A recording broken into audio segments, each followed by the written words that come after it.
The 10th round of negotiations for Regional Comprehensive Economic Partnership, or RCEP, kicked off today in Busan.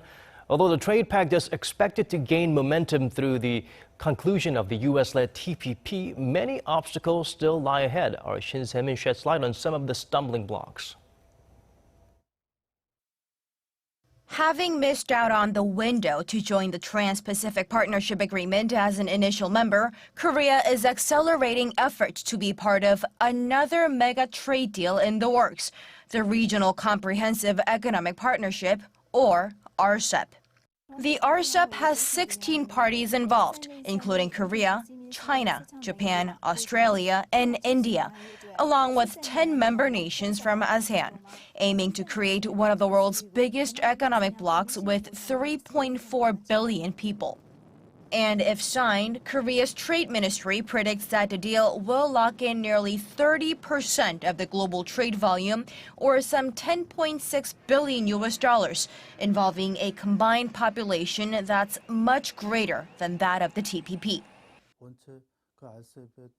Although it isn't fair to compare the two trade pacts, the TPP and RCEP, since they are different in characteristics, it's clear that RCEP will open up a wider consumer and market base, considering the number of countries it involves.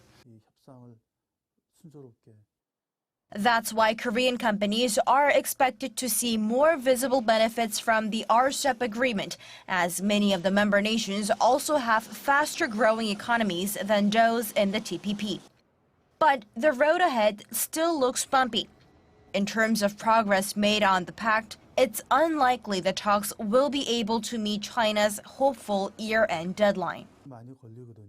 The speed of the talks, however, will pick up pace, because the US and Japan-led TPP agreement has done enough to provoke China to add speed to the RCEP. At the same time, reaching an agreement among economic giants like India, China, and Japan will be a considerable hurdle, adding more skepticism to a speedy conclusion of the deal. The focus is now on how the negotiations in Busan will unfold, as it's the first RCEP member nations meeting to take place following the landmark agreement on the TPP. It's likely to add pressure to involved parties to sort out differences and to make faster progress on the regional trade framework.